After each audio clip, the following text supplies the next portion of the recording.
Convido todos a abrirem suas Bíblias no Evangelho segundo João, capítulo número 4. Evangelho segundo João, capítulo 4. A cada domingo nós temos estudado o Evangelho de João e na noite de hoje nós vamos tratar sobre o capítulo 4, versos 43 a 54. O tema da mensagem é os sinais de Caná, parte 2. João capítulo 4, versos 43 a 54. A palavra do Senhor diz assim: Passados 2 dias, Jesus saiu dali e foi para a Galileia. Porque o próprio Jesus testemunhou que um profeta não tem honra na sua própria terra. Assim, quando chegou a Galileia, os galileus o receberam, porque viram todas as coisas que Jesus tinha feito em Jerusalém, por ocasião da festa, a qual eles também tinham comparecido. Jesus foi outra vez a Caná da Galileia, onde tinha transformado água em vinho. E havia ali um oficial do rei, cujo filho estava doente em Cafarnaum. Quando ouviu dizer que Jesus tinha vindo da Judeia para a Galileia, foi até ele e pediu-lhe que fosse curar o seu filho que estava morrendo. Então Jesus lhe disse: Se vocês não virem sinais e prodígios, de modo nenhum crerão. O oficial pediu mais uma vez: Senhor, venha antes que o meu filho morra. Jesus respondeu: Vá, o seu filho vai viver. O homem creu na palavra de Jesus e partiu. Quando já estava a caminho, os seus servos vieram ao encontro dele, anunciando-lhe que o seu filho estava vivo. Então perguntou a que horas o seu filho havia se sentido melhor. Informaram: Ontem, à 1 hora da tarde, a febre o deixou. Com isso, o pai reconheceu que aquela era precisamente a hora em que Jesus tinha dito a ele: o seu filho vai viver. E ele e toda a sua casa creram. Este foi o segundo sinal que Jesus fez depois de ir da Judeia para a Galileia. Vamos orar mais uma vez? Senhor, agora a nossa oração, a nossa súplica ao Senhor é que nos agracie com uma interpretação correta da Tua palavra e também nos dê a capacidade de extrair do texto bíblico as aplicações devidas para a nossa vida. Que o nosso coração se encha de paixão pelo Senhor e por Tua palavra, de tal forma que nos sintamos desafiados e fortalecidos para colocá-la em prática em nossas vidas. Essa é a oração que fazemos em nome de Jesus. Amém. Aqueles que têm acompanhado a série devem lembrar que quando nós estudamos João, capítulo 2, versos 1 a 11, que é aquele evento do casamento em Caná da Galileia, eu mencionei a existência do chamado ciclo de Caná. O que é isso? Seria basicamente uma estrutura literária que é usada por João, o apóstolo, que começava exatamente nessa passagem, em João capítulo 2, versos 1 a 11, e terminava aqui em João capítulo 4, 43 a 54, com eventos da mesma natureza, sinais miraculosos. Lá, Jesus transforma água em vinho e aqui ele cura o oficial de um rei. Acontece no mesmo lugar, em Caná da Galileia, e esses dois eventos acabam emoldurando assuntos vitais para a fé cristã que são enunciados na pessoa e na obra de Jesus, como a nova purificação, um novo templo, um novo nascimento, uma nova adoração, entre outros. Chegou o momento de fechar o ciclo de Caná. E o objetivo de João é demonstrar que aquele que transformou água em vinho, anunciando o raiar da era messiânica, é o mesmo que continua essa obra por trazer cura e arrancar a vida das margens da morte. Então, considerando todas essas questões introdutórias, entremos no texto. E os 3 primeiros versos também servem de contextualização. A palavra do Senhor diz assim: Passados 2 dias, Jesus saiu dali e foi para a Galiléia, porque o próprio Jesus testemunhou que um profeta não tem honra na sua própria terra. Assim, quando chegou a Galiléia, os galileus o receberam, porque viram todas as coisas que Jesus tinha feito em Jerusalém por ocasião da festa, a qual eles também haviam comparecido ou tinham comparecido. Meus irmãos, após 2 dias em Samaria, que é o texto anterior, Jesus partiu para a Galiléia. E aqui nós retomamos a viagem que foi começada no versículo 3 do capítulo 4. Jesus, quando menciona no verso 45 que um profeta, ele não é recebido, ele não tem honra na sua própria terra, rapidamente nós podemos associar essas palavras a Nazaré, que no Evangelho e em outros momentos no Novo Testamento nós temos essa ligação de Nazaré como a cidade natal de Jesus e a sua ação naquela cidade com alguma resposta negativa da população. Mas aqui nós não temos a menção sobre Nazaré, nós temos a chegada de Jesus na Galiléia e Jesus está mencionando essas palavras. Então, resta-nos acreditar, dentro do contexto maior em que nós estamos, que Jesus está se referindo à Galiléia mesmo, à medida que ela representa o solo judaico em contraste com o solo samaritano, que nós já estudamos anteriormente. Mas o que é que João está querendo colocar e estabelecer aqui? É que em Samaria, Jesus acabara de desfrutar de seu primeiro sucesso incondicional, sem oposição e de coração aberto. Agora, ele retorna para o seu próprio povo, lembra de João, capítulo 1, verso 11, veio para que era seu e os seus não o receberam. E, consistente com o padrão envolvido até agora, na chegada à Galiléia, a resposta é, no máximo, ambígua, como nós veremos. Então, o profeta não é bem recebido ou não é honrado em sua terra, e essa terra é a Galiléia.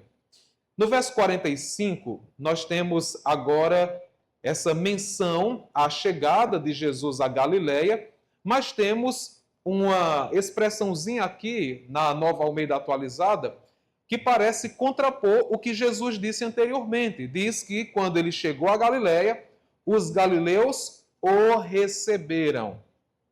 Na NVI, que parece refletir mais fielmente o texto que originalmente foi escrito, a expressão é que deram-lhe boas-vindas. E aí nós perguntamos, bom, mas Jesus, ele menciona que o profeta não é bem recebido na sua terra e está mencionando a Galiléia dentro desse contexto. Então, como é que João diz que ele foi bem recebido? Como unir essas duas informações aparentemente contraditórias? Com base no verso anterior, é estranho até concluirmos que João estava usando, como faz em outros momentos do seu livro, de algum tipo de ironia. Ele estava sendo irônico. Quando Jesus chegou à Galiléia, de fato ele foi bem recebido. Mas ele foi bem recebido não como Messias, que era assim que ele queria ser recebido.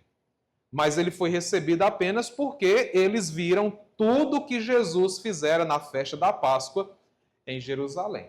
Então foi assim que eles receberam Jesus, como um curandeiro, como alguém que realizava sinais e milagres, mas não necessariamente como Messias de Deus.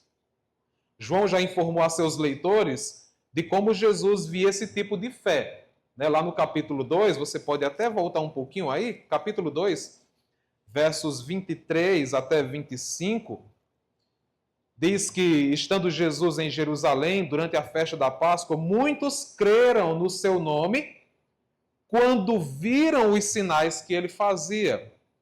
Mas o próprio Jesus não confiava neles, porque conhecia a todos. Então, nós temos no próprio Evangelho de João, muito próximo aqui dessa passagem, como Jesus lidava com esse tipo de fé. E esse tipo de boas-vindas que os galileus dão a Jesus é exatamente dentro dessa mesma natureza receptiva de confiança. E os detalhes da cura que se segue afirmam o mesmo. Olha o verso 46 agora. O texto diz assim: Jesus foi outra vez a Caná da Galileia, onde tinha transformado água em vinho. E havia ali um oficial do rei, cujo filho estava doente em Cafarnaum. Então, o verso 46 já menciona logo de cara o destino de Jesus quando ele chegou à Galileia. Ele foi para Caná, o mesmo lugar que participou do casamento, onde realizou o seu primeiro milagre público, que foi a transformação da água em vinho.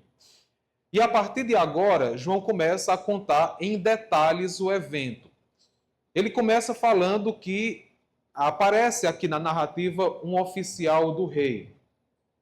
Essa palavra oficial do rei, na língua original, é uma só palavra. E significa alguém ligado à realeza, alguém ou algum nobre, alguém que trabalha para um rei. É por isso que em alguns momentos essa palavra é traduzida como nobre e não como oficial. Seria alguém oficialmente ligado ao serviço da realeza. O texto está se referindo a Herodes Antipas, que foi tetrarca da Galileia do ano 4 a.C. a 39 depois de Cristo. Herodes não era um rei, mas ele era popularmente considerado assim. Em Marcos capítulo 6, 14, Herodes é chamado de rei, mesmo sendo apenas um governador em linhas gerais ali na Galileia. Esse oficial que é mencionado, ele deveria ser um aristocrata rico, supostamente muito influenciado pela cultura greco-romana e, por causa disso e muitos outros fatores, pouco respeitado pelos judeus que aderiam a um padrão mais religioso da fé judaica. Então, esse é o personagem que conversa com Jesus, é o personagem que ganha mais primazia aqui no relato. João detalha que esse oficial do rei tinha um filho que estava doente. Nós não sabemos exatamente qual era a doença, o texto não nos diz. Mas o texto nos informa que envolvia febre, no verso 52, era uma doença grave, porque no verso 49 ele pede urgência a Jesus, porque senão o seu filho iria morrer, e que estava matando ele. No verso 47, é exatamente isso que é dito. Ele pediu que fosse curar seu filho que estava morrendo. Ele morava em Cafarnaum, localizado no Mar da Galileia, cerca de 30 quilômetros de onde Jesus estava ali em Caná, que era aproximadamente um dia de viagem e estava situado em uma altitude mais baixa do que Cafarnaum. É por isso que quando aquele oficial do rei chama Jesus, aqui no verso 49, ao invés da palavra venha, deveria ter sido traduzido como desça comigo, porque era chamando para ir até Cafarnaum para curar o seu filho. A fama de Jesus, a essa altura, já estava se espalhando por toda aquela região por causa dos milagres que ele realizou, especialmente em Caná da Galileia, ele estava lá, mas também os sinais em Jerusalém, como João introduz no início da narrativa.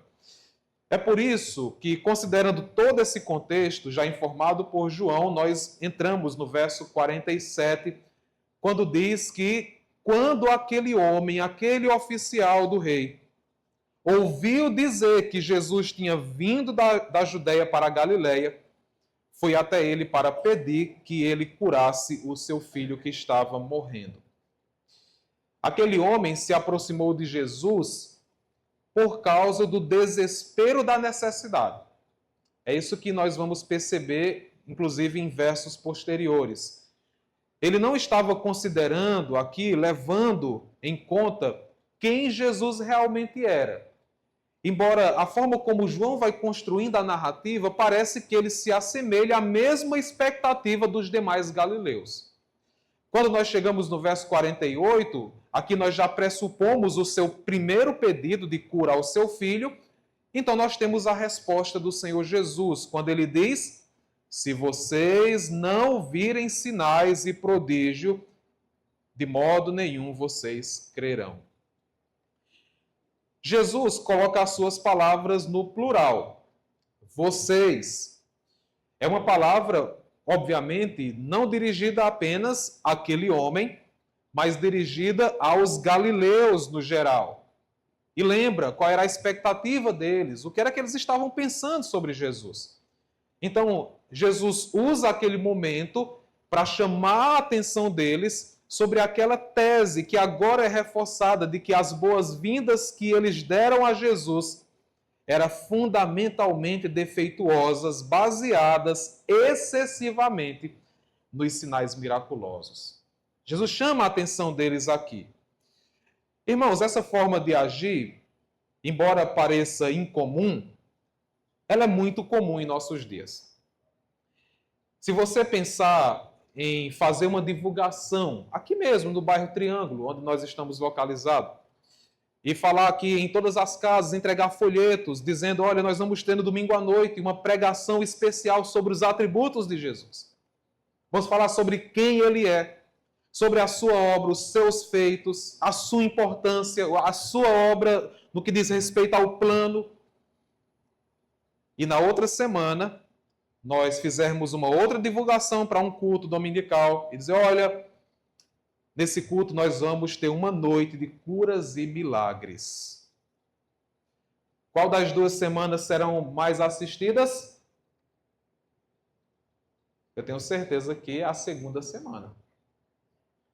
As pessoas parecem ser muito mais apaixonadas por aquilo que Deus pode oferecer no sentido material, de curas, de atos estáticos e miraculosos, do que na sua própria pessoa, quem ele é, o que ele faz. Essa é a postura comum de alguns judeus daquela época, principalmente esses da Galileia que João está mencionando. Mas é interessante, irmãos, porque nós somos surpreendidos com a continuação do diálogo aqui. Olha o que é que diz os versos 49 e 50. Depois de pedir uma primeira vez pela cura do seu filho, há uma aparente negativa de Jesus, aqui com as palavras do verso 48. Agora, no verso 49, o oficial pede mais uma vez, dizendo, Senhor, Kyrios, venha antes que o meu filho morra. E Jesus respondeu, vá, o seu filho vai viver.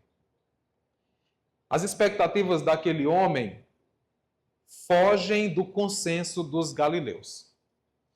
Talvez por ser gentil, é uma possibilidade. Mas o que nós vemos aqui é que aquele oficial, ele não está interessado em cristologia, na doutrina sobre Jesus. Ele não está interessado em profecia cumprida naquele homem. Não parece ser ali a sua intenção. E tampouco pelo que nós vemos em sinais e maravilhas que acabava aglomerando muitas pessoas ao entorno de Jesus. Ele está interessado no bem-estar do seu filho. É isso que ele quer. Ele só quer que o seu filho seja curado. É isso que ele quer. Essa postura que foi instigada propositalmente por Jesus, nas palavras do verso 48, porque Jesus conhece os corações. Mudou os rumos da conversa ao ponto de Jesus atender ao seu pedido e usar aquela situação para algo maior na vida daquele homem. Senhor, venha, o meu filho está morrendo. Foi isso que ele pediu. A oração urgente por ajuda daquele homem conquistou os poderes curadores do Mestre, o Senhor Jesus. E essa postura de Jesus, irmãos, se assemelha bastante com o profeta Eliseu. Lá no Antigo Testamento, no capítulo 4 de 2 Reis, a partir do verso 8, você nem precisa abrir. Mas naquela passagem, o profeta Eliseu, em um relacionamento de amizade com uma sunamita, que assim como uma mulher é descrita, acontece do seu filho ficar doente, às portas da morte. E aí, num dado momento, ele parece morrer. Assim, o relato vai se desdobrando e é isso que aparenta ali a construção do texto. Aquela mulher, ela vai atrás de Eliseu e pede que ele cure o seu filho, porque sabia que através dele ela poderia encontrar a resposta ao seu pedido. Naquele momento, o profeta Eliseu manda que Geazi, o seu servo, vá até essa criança e leve o seu bordão, coloque frente ao seu rosto, porque aquele ato iria dar saúde e vida àquela criança. Na ocasião ali, a sunamita, ela só retornou para casa com o profeta. Ela disse, eu só vou com o Senhor. Ela sabia que a efetividade da ação do profeta seria ainda maior se ele estivesse presente ali. Mas essa não foi a atitude do oficial do rei.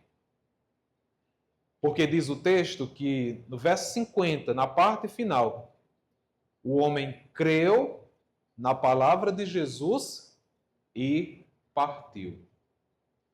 Mesmo não concebendo todas essas informações, por ser gentil, o homem aceita a palavra de Jesus e vai embora, demonstrando assim que ele, diferente de muitos galileus, não está simplesmente interessado em sinais e maravilhas. E é nesse momento, depois das palavras que nós lemos aqui, é que João nos conta o que aconteceu após a conversa daquele homem com Jesus. A partir do verso 51 até o verso 53, o texto diz assim: quando já estava a caminho, porque o homem parte após aquela frase do Senhor Jesus, os seus servos vieram ao encontro dele, anunciando-lhe que o seu filho estava vivo. Então perguntou a que horas o seu filho havia se sentido melhor. Informaram, ontem, à 1h da tarde, a febre o deixou. Com isso, o pai reconheceu que aquela era precisamente a hora em que Jesus tinha dito a ele, o seu filho vai viver. Tem um certo autor que trabalha mais na área de arqueologia e reconstrução cultural do Novo Testamento, que ele disse palavras que nos ajudam a entender um pouco melhor sobre essa ação de Jesus. Ele diz assim: os milagres a longa distância eram raros tanto na cultura judaica como na cultura greco-romana. Geralmente se acreditava que profetas, magos ou curandeiros eram mais eficientes quando estavam presentes. As raras histórias e lendas que ouviam sobre curas à distância acentuavam ainda mais para as pessoas a crença de que alguém que conseguisse isso detinha em si mesmo algum poder extraordinário. E aqui nós temos exatamente o Senhor Jesus dizendo, vá, o seu filho vai ficar bem. Com essas palavras, o oficial do rei viajou para Cafarnaum após a conversa com Jesus. Nós já mencionamos que é um dia de viagem, como ele estava saindo a 1h da tarde, a hora 7ª, como está na Almeida Revista Atualizada, ele pode ter viajado boa parte do período e parado para descansar à noite, para continuar a viagem na manhã, que seria o mesmo dia, né, na contagem das horas do calendário judaico. Mas antes de chegar ao destino, não demorou muito para que ele avistasse uma comitiva de alguns servos que pertenciam a ele no horizonte. Mas eu fico imaginando, até esse momento, a cabeça daquele homem. Ele simplesmente havia falado que Jesus era um homem que fazia muitos sinais, muitas maravilhas. E aí Jesus diz, olha, vá para casa, o seu filho vai ficar bem. E durante o caminho, fica aqui pensando o que era que ele estava ali imaginando. Será se o meu filho está curado mesmo? Será se ele vai ficar bem posteriormente? O que é que está acontecendo lá? Será se ele não morreu? Eu não acreditei em vão?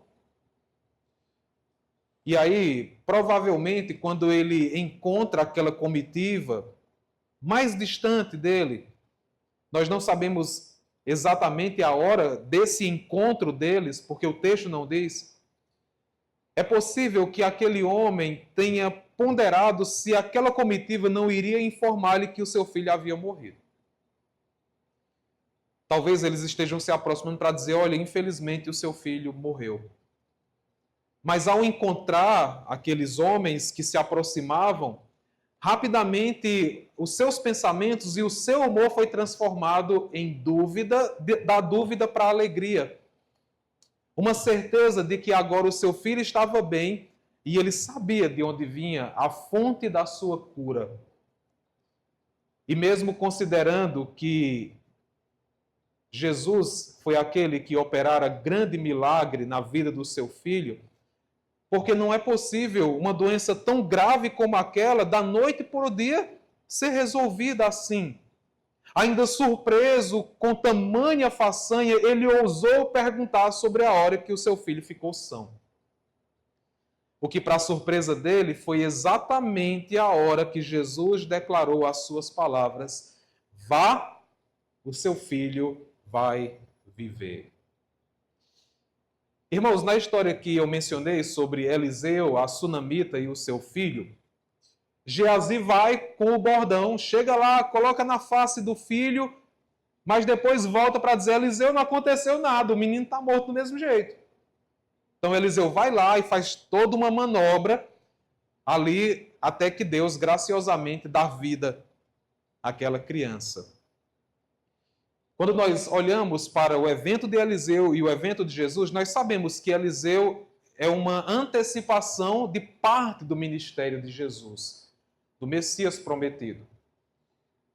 E quando nós olhamos cada um desses dois eventos e comparamos, nós chegamos novamente à conclusão que Jesus é incomparável.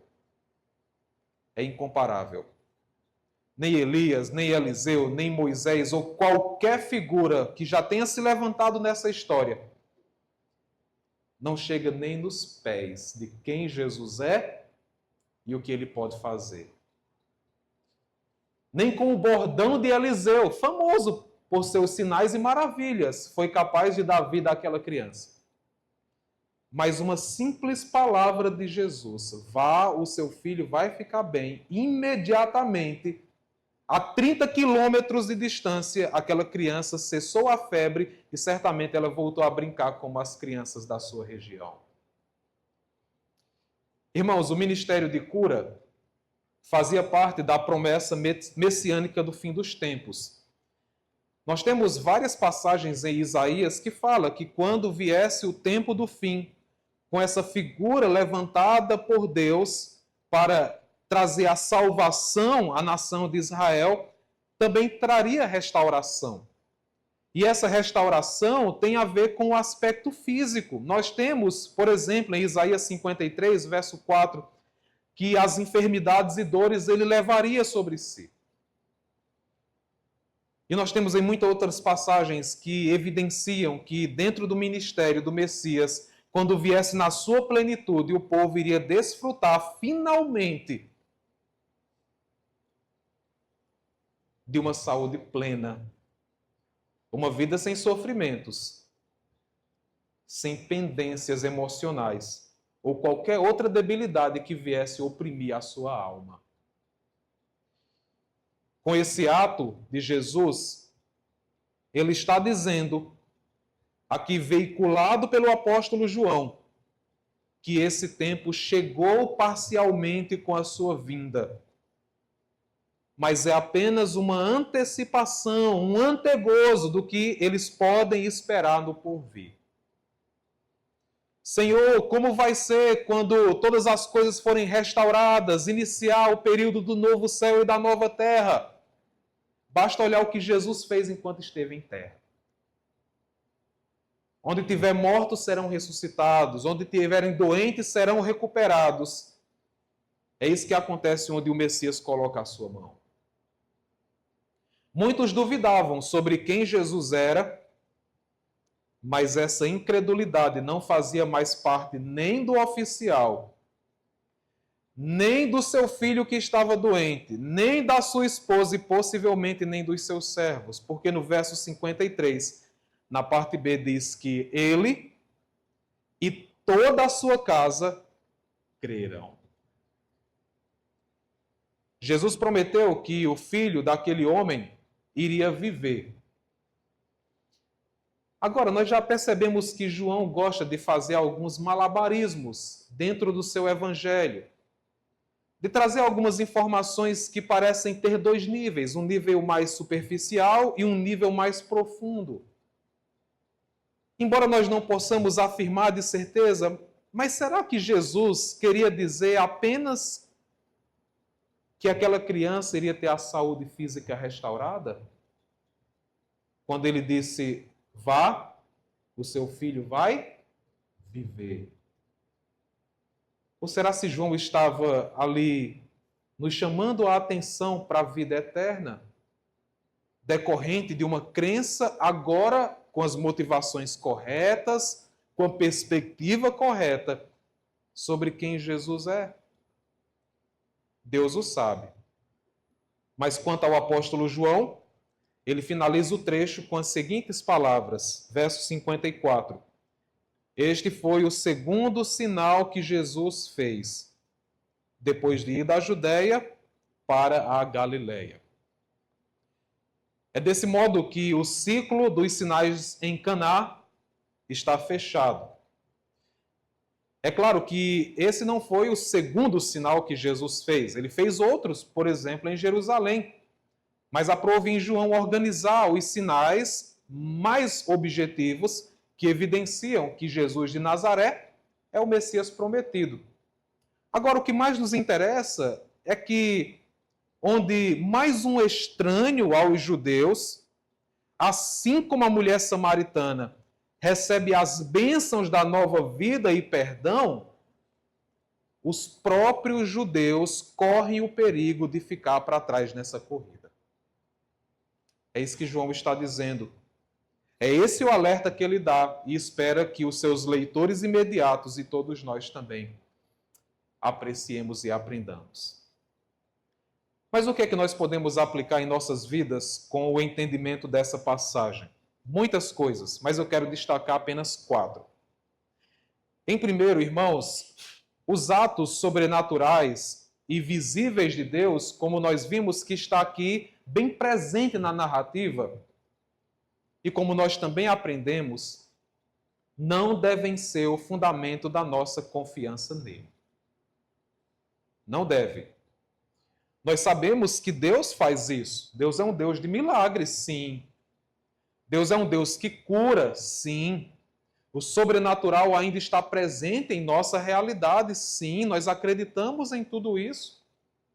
Nós também sabemos que sinais, maravilhas, milagres possuem um grande valor no plano de Deus, inclusive para trazer pessoas a Ele. Foi isso que Ele fez aqui. Porém, a nossa fé não pode ancorar a sua existência, intensidade, eficiência e praticidade nos atos de Deus, mas sim em quem Ele é. Toda fé que se ancora naquilo que Deus faz pode ser uma fé frustrada posteriormente. Todos aqueles que ancoram a existência da sua fé naquilo que Deus pode fazer de bom, está fadado a um fracasso imediato.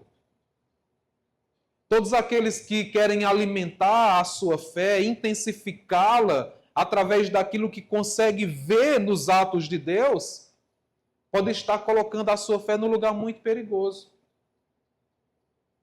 Aqueles que só vivem na prática aquilo que acreditam quando estão satisfeitos com aquilo que têm presenciado com os olhos, podem cair no buraco logo mais à frente. Porque Deus requer uma fé em quem Ele é. Embora o que Ele faz também esteja entrelaçado com a sua natureza, com a sua pessoa. Mas Ele não quer pessoas que confiem apenas quando Ele faz coisas. Ele não quer que a confiança dos seus servos esteja ali ligada apenas aos sobrenaturais possíveis. Ele não quer que nós olhemos para Ele com valor e paixão apenas quando os seus atos nos comovem. Nós não somos alimentados por aquilo que nós vemos. Nós somos alimentados por aquilo que nós já ouvimos das suas promessas e acreditamos. É por isso que nós devemos conduzir a nossa vida caminhando com o Senhor, independente do que acontece conosco mesmo e com as pessoas ao nosso redor. Nós acreditamos numa palavra que é definitiva, que já nos deu os nortes sobre o que nós precisamos fazer. Então, aconteça o que acontecer, os meus olhos continuarão no Senhor.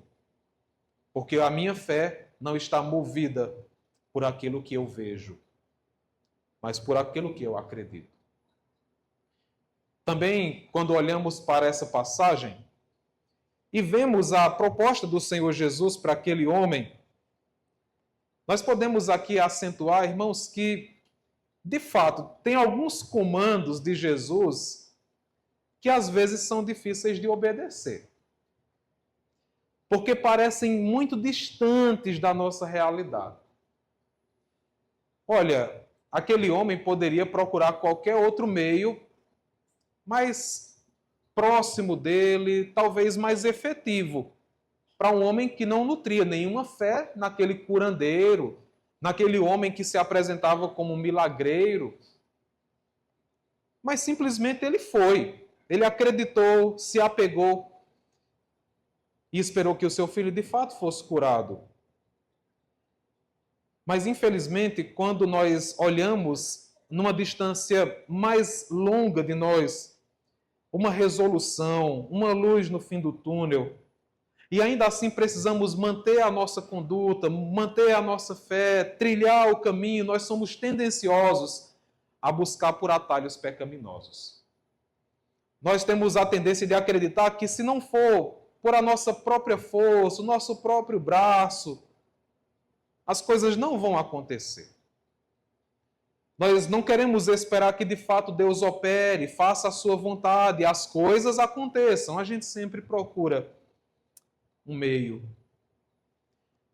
Tem algumas pessoas que desejam casar, sabem que tem que casar com um bom crente. Mas às vezes vai demorando e a pessoa acaba namorando com descrentes, pessoas que não transmitem muita confiança se são crentes ou não, porque não querem descansar na soberania do Senhor. É Deus quem vai dar, e quando Ele der, e se der, Ele vai dar algo melhor do que os nossos próprios braços e intelecto podem produzir. Muitas pessoas que ficam ansiosas pelo nascimento de um filho, a prosperidade de um negócio, a conversão de familiares, e aí procuram de várias artimanhas para que aquilo seja efetivado. Embora difícil de acontecer na nossa perspectiva, Deus gosta de atuar nesse campo mesmo. Das impossibilidades, das improbabilidades. Ele só quer que a gente confie. Ele só quer que a gente acredite. Ele só quer que, apesar das nossas reservas de fé, confiemos na sua sabedoria, soberania e boa vontade. É isso que ele quer. Foi isso que aquele homem fez, nos dando grande exemplo. Mas o texto também nos ensina, irmãos, em terceiro lugar, que Jesus ainda cura doenças e livra pessoas da morte, mesmo não estando perto fisicamente. Jesus não precisou ir até aquela criança para fazer ele se levantar daquele leito. Não precisou. Ele também não precisa vir até nós para operar alguma cura e algum milagre. Ele não precisa. Agora, irmãos, nós precisamos entender algumas coisas aqui definitivamente. Toda cura ou progressão de doença está dentro do plano maior de Deus. Então, Deus ele tem um plano que é maior do que nós. Deus tem um plano que é muito mais importante do que nós, embora nos envolva. O plano dele diz respeito à sua glória, à exaltação do seu Filho. Isso é o que mais importa no universo de Deus. Nós não podemos acreditar, porque nos achamos importantes, que Deus vai ter a mesma perspectiva sobre nós e nada de mal vai acontecer, nenhuma perda, nenhuma falta. Mas o universo não foi feito para girar em nosso redor ou ao nosso redor. A vida não é antropocêntrica, onde o homem está no centro, mas a vida foi feita para ser teocêntrica, onde Deus está no centro. É por isso que todas as coisas que acontecem em nossa vida ou ao redor dela está dentro de um plano maior, de uma metanarrativa que perpassa a nossa vida, está além de nós e nos envolve para, no fim das contas, apontar com toda força para aquele que de fato merece a adoração, que é Deus. É por isso que em alguns casos ele cura, em outros não. Porque Deus, ele sabe o que é melhor para o seu plano. Embora não seja fácil lidar muitas vezes com essa informação, é preciso reconhecer que Deus é sábio, soberano e amoroso. Não faz nada por capricho. Não faz nada de forma descuidada. Não faz nada de forma impensada.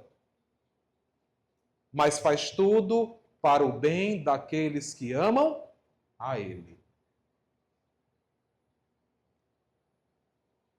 Deus deseja usar as nossas orações para a cura de pessoas. Tiago capítulo 5, versos 13 a 15 diz: estando alguém doente, faça orações. É assim que nós recebemos a orientação de Deus. Mas isso não garante que Ele vai curar. Porque não é a força da nossa oração, mas é a centralidade do seu plano que vai definir se alguém vai ser curado ou não. Mas presta bem atenção aqui. Nós somos crentes em Jesus, nós acreditamos na palavra dele e sabemos que a vida não termina aqui. Então, quando nós dizemos que Jesus sempre cura os seus, nós não estamos mentindo. Mesmo que alguém, por alguma enfermidade, seja levado à eternidade.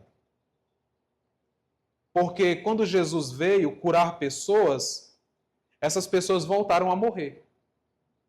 Esse rapaz que foi curado, ele voltou a morrer. Ou, na verdade, ele morreu, porque estava apenas às portas da morte. Lázaro, que foi ressuscitado, voltou a morrer. Mas uma coisa é certa, ali era apenas uma introdução do que vai ser do porvir. O que nós esperamos em Deus não vai se realizar na sua plenitude no aqui e agora. Então, seja aqui ou apenas lá, na ressurreição dos nossos corpos, nós seremos curados para sempre das nossas enfermidades e deficiências. Isso nós temos certeza. Porque Jesus ainda cura. Ainda que não esteja presente, seja agora ou no porvir. Meus irmãos, para finalizar, em quarto lugar, parece implícito no texto que aquele homem, aquele oficial, Depois de conversar com Jesus e ter o seu filho curado, ele deve ter voltado para casa, contado à sua esposa, contado ao seu filho: olha, a esposa, meu amor, eu não sei o que aconteceu, o menino estava já morrendo e de repente ele levantou, começou a brincar, já pediu para ir para o parque hoje à noite e pediu para comprar um brinquedo. O que foi que aconteceu? Eu não sei. Será se foi alguma erva que os antepassados nos ensinaram, algum chá, algum remédio, alguma coisa? Eu estou aqui boquiaberta ainda sem saber o que aconteceu. Aquele homem certamente disse para ele: olha, eu sei o que aconteceu. Foi um homem chamado Jesus, que tem pregado lá na Galileia, e todos até já sabem que ele é a esperança das nações, que ele é aquele que veio para salvar o perdido. Ele é aquele que veio, de fato, para trazer esperança.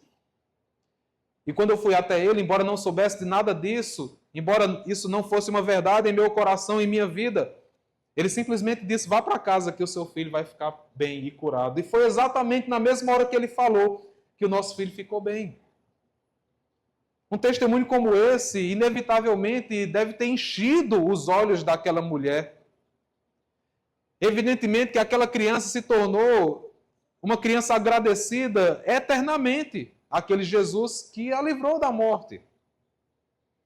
E certamente os servos não poderiam adorar qualquer outro a não ser esse Jesus depois de ouvir tamanha façanha.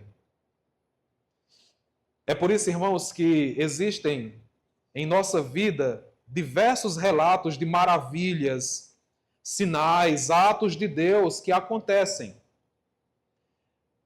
Isso é uma grande oportunidade de usarmos essas situações para fazer os nossos familiares, amigos, parentes, conhecidos de que aquilo não foi por acaso. É Deus por trás. É Ele quem está operando. É por isso que, se Ele tem feito maravilhas em nosso meio, explique às pessoas que foi operado graciosamente por Deus. Porque pode ser uma forma que Deus vai usar para produzir fé salvífica naquele coração. O problema não é o sinal e a maravilha, não são os prodígios, mas é a direção que ele toma. É a direção que nós damos a essas ações de Deus. Nós podemos simplesmente celebrar uma grande vitória, mas podemos celebrar e direcionar para aquele que de fato operou, Deus. Uma grande bênção vivenciada é sempre um bom pretexto divino para a glorificação de Jesus em nossos corações. Quando Deus faz uma grande obra em nossas vidas, não é porque nós somos mais importantes do que outros, mas é sempre Deus encontrando um pretexto para que Jesus seja glorificado em nossos corações. Cabe a nós, obviamente, ter ou não a sensibilidade necessária para observar que aquelas coisas não foram por acaso, não aconteceu pela força do nosso braço, mas foi Deus operando.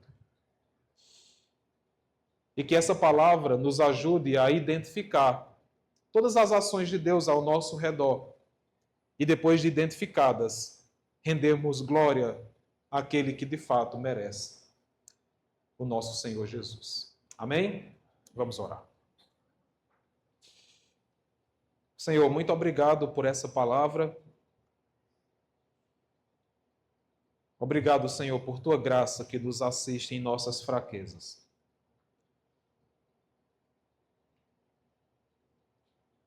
A nossa vida é marcada por muitas lutas, Senhor.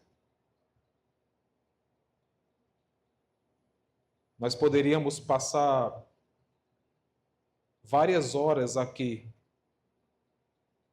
testemunhando limitações, privações, dores, anseios, sofrimentos. Mas nós sabemos que, embora lidar com tudo isso seja difícil, mas o Senhor está por trás de tudo, orquestrando segundo a tua boa vontade, soberana e sabiamente, para um fim muito mais glorioso do que o que nós estamos vivenciando aqui.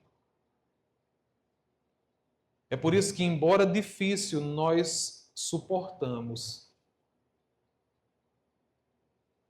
Embora com fragilidade, nós entendemos. Embora hesitantes, muitas vezes nós confiamos, nós acreditamos, nós nos rendemos. A nossa oração essa noite, Senhor, é para que possamos enxergar todas as nossas privações e lutas dentro do teu plano maior. Quanto tempo aquele pai e aquela mãe não sofreu com as privações do seu filho? Quantas horas de sono eles tiveram que sacrificar? Quantas lágrimas eles não derramaram? Para todos aqueles que vivenciaram essa experiência deles, talvez as palavras da esposa de Jó entrassem bem. Amaldiçoa o teu Deus e morre. Mas quando veio o desfecho da história, a cura daquele rapaz e, sobretudo, a salvação de toda aquela família, tudo fez sentido. Nós não sabemos quando é que definitivamente, Senhor, as coisas que nós vivenciamos aqui, que não são alegres, não nos trazem felicidade,